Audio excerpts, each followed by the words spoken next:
Today, I played 2 rounds of chess. It was another like 10-hour chess day, and I'm very excited to show you the games. The games were pretty crazy and very different from each other. The first game that I played this morning, which was round 6 of Reykjavik Open, which was, by the way, at 9 a.m. Like, I still feel like 9 a.m. rounds should be illegal, but I was awake and I had a lot of coffee this morning, and a beautiful Icelandic wind breeze. Not beautiful, it was very strong this morning. I was flying away.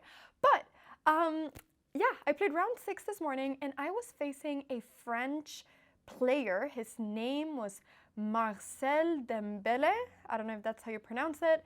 And he had the black pieces and had a rating of 1837. So I went d4, he went knight f6, I went c4, he went g6, and I played, it became a King's Indian, but I decided to play bishop e2 instead of h3, which is what I typically play. I'm typically an h3 girl, but I went bishop e2. And what is the idea of this? The idea is that I am right now, 1, preventing him from going knight g4 if I go bishop e3, but 2, I'm setting up for going g4, h4, and a big attack. And I like big attacks. So he castled, I went bishop e3, he went e5, I pushed, he went knight a6, and now I went for the move g4. And yeah, my idea is very simple. I'm just gonna try to go h4, and after that, I'm just gonna be pushing. I'm gonna see, how far I can push over here. So he went knight c5, threatening my pawn, and here I thought I have to go f3 to defend. And he went a5, and I went knight h3. Now this was a little bit of a mistake because he can actually go knight h5 here, which I didn't realize. But yeah, I know now for the future. But anyways, instead he went h5, and now I was able to go knight f2, which was my idea of going knight here, that I wanted to protect this pawn and have this pawn protected. Like, this knight on f2 is really nice. It's like an octopus, holding all of its tentacles or whatever into different places. So he went c6, I went queen d2 because I wanted to prepare maybe a future bishop h6, and maybe even like prepare long castles. I just thought the queen is well placed on d2. So he took and went for the move b5. Now after b5, I spent a little bit of time thinking because my first initial reaction was, okay, what happens if g5? But then I thought, okay, but he goes b4, and now if I take, he takes on c3, and I did not like this at all, to be honest. Because now his b file is open, this just in his king is not unsafe. I want my pawn to be able to open up here, so I didn't like this at all. But here, apparently, I can go knight b5, which I really didn't spot, with the idea being that after knight e8, I can go rook c1, and I'm threatening right now a lot of different tactical things. I'm taking on d6, and then this is hanging. I didn't like this because the knight looks as if it's in a place where it can't really move, and yeah, I honestly didn't really consider this. Sorry. But anyways, I hope that was a good notification that I got. Yeah, these recaps are they're a little all over the place, but I hope you've been enjoying them. Please let me know in the comments if you've been enjoying them, because I've had so much fun filming them. It's a little bit different content than what I typically do. Anyways, so I decided to take the pawn. My idea was that after he takes, I wanted to take the knight on c5, and now this is honestly pretty thematic, like sometimes castling with like this pawn on c5, because now the c file is not open. It felt like in all endgames I would just be winning, because I would be a pawn up and these pawns were so weak. So I thought that this was quite great. But yeah, here definitely my opponent needs to play very actively. Like, he needs to go c4. He needs to try to activate like all of his pieces and just get a very active position to be able to play this, because it's really easy for me to just right now like push and just like instantly pretty much win the game. So he needs to like really activate his pieces now. He went queen b6 and I went a4, which yeah, maybe wasn't so good, because now once again he can go c4 and then he can maybe go for this idea, but he's gonna be 2 pawns down, so it's gonna be a very crazy game where my king is out in the open, but he has a lot of diagonals and room for his pieces to move around. But he went bishop a6 instead, and now I went h4. He went knight h7, so he started playing a little bit passively, which I think is wrong. I thought he was going to go something like knight e8 here to try to go knight d6, and then I was trying to figure out, if bishop takes here, like, should I take with the bishop, and then knight d6, what happens here? And I wasn't really exactly sure. But anyways, he went knight h7, which is a bit more passive, and I now have this beautiful move g5, which I really wanted to play to now threaten to go h5.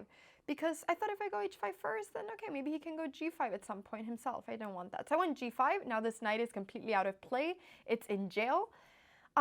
He went f5, and this honestly helped me because now his diagonal was open. And after d6, he went back with the bishop. I went h5. He played king f7, and now after takes, it became checkmate. But, I mean, it was going to be completely lost anyways, because the thing is that I'm threatening right now to just, he cannot really stop the idea of check and me taking here, and then, like, the knight falling. Like, he cannot really stop this. It's just such a strong idea. So yeah, I won this game, but it was nice that it became, you know, a checkmate. And yeah, he was so nice, my opponent. Like, as soon as I checkmated him, he looked at me and he said, "Mat?" Like, you know, checkmate in French or whatever. And then I was like, yeah. And then he was like, "Bravo," or something. Like, he was very nice. So yeah, he was a very, very nice opponent. And that was my round 6. I was really happy. I won in 23 moves. It was a nice game. But now it was time for me to face a strong opponent, a 2300 FIDE master from Iceland. So I was playing in Sigurbjörn Björnsson, and he, well, was an FM, and he went e4, and the first 20 moves, we blitzed out. Like, after move 20, I had an hour 35, which I've never had in my life. Like, you know, this is all theory in the Sveshnikov. This was all just stuff that I've played a million times. c3, bishop g5. This was all coming from memory. And yeah, a4, takes, a5. Now bishop c4. Now I went rook b8 to attack this pawn. He went b3. I went bishop e6, which maybe actually I should have gone king h8. I kind of forgot if I'm supposed to do this. Now move 17. I kind of forgot if I was supposed to go king h8 or bishop e6, but I actually think in the future I'm going to go king h8. Anyways, bishop e6, he went h4, I went bishop h6, he went g3, and I now went king h8. And he played rook a2, which I thought was very slow, and I went f5, and I was really happy here. I thought I had a great position. So this was move 20, had an hour 16. I felt really confident here. I thought I was better. And I just thought, you know, this is off to a great start. So he took my pawn, I took back, and he went knight e3. And here, I didn't make a mistake, but I think here I should have taken. So here I spent like a lot of time thinking. I ended up going bishop e4, but I spent like 25 minutes thinking here because I was trying to make sense of the position. I felt as if I had played 20 moves of theory and didn't really understand what was going on the table, so I was like, I need time to figure this out. So what I saw here at first, my idea was just to go bishop e4. I thought castles and then something like bishop c6, and I thought that this would just be like very good for me.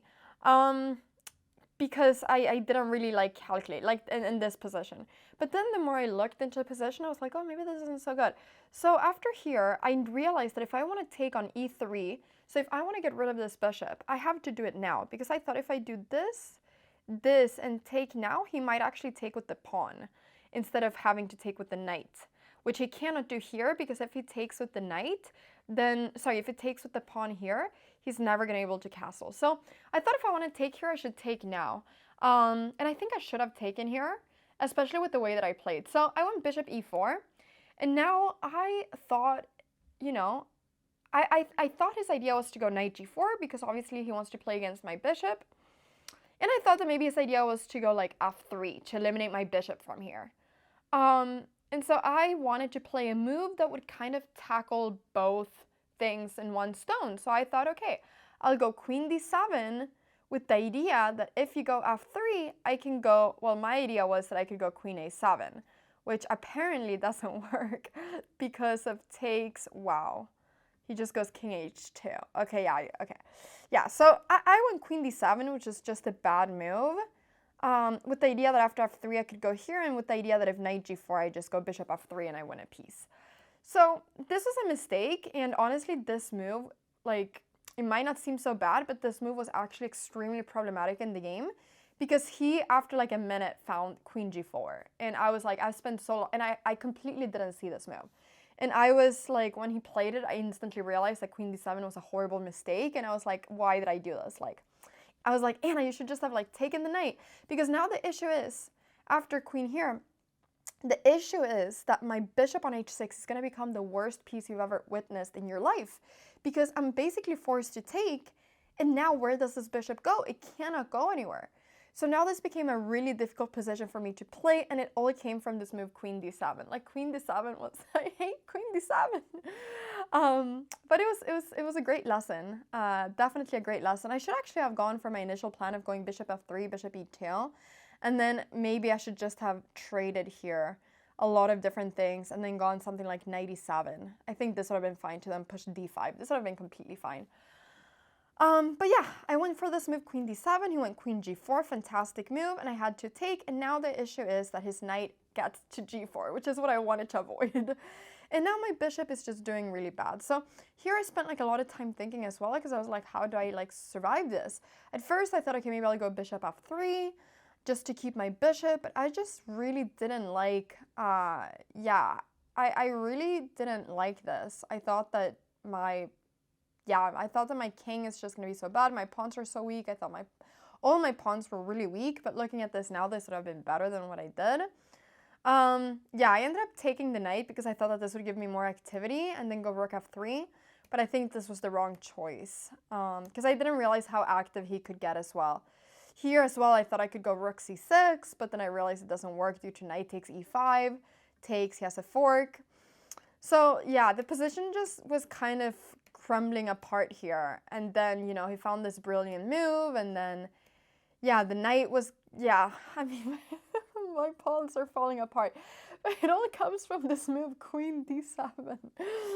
Okay, if you've made it this far, type queen d7. I liked so many of your comments that said tomato yesterday. I'm gonna like all the queen d7s in the comment section. Yeah, this was just, my pawns were just falling. And okay, here he checked me. I should have probably gone bishop f8 to at least be an exchange down. Two pawns down in a different colored bishop endgame. That here was that after knight d7, I can probably go rook cf3. And then we would just get this position, which is also winning for him, but it's going to take a little bit longer.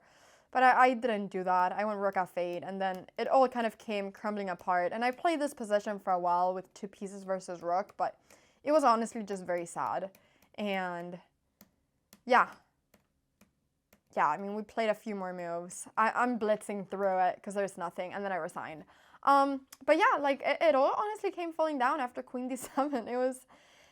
It was crazy that that move changed so much, but queen g4 is so strong, and even if the engine doesn't say that it's completely winning for white, I need to find some really difficult moves, and it made my position really hard. So yeah, I'm sad. Here also I should have gone bishop f3, but yeah, I'm sad that I knew like so long of the opening, and then like I went wrong. But it was a great lesson for me to learn. I will never make this mistake again. And I feel like chess games where you learn a lesson, where you don't just feel like you basically did a one-move blunder, I feel like those are the best games to lose, because there's actually a purpose in losing them. So I'm not too upset. I'm feeling pretty okay. Learned the lesson. I even got some donuts. Yeah, I have some donuts and ice cream.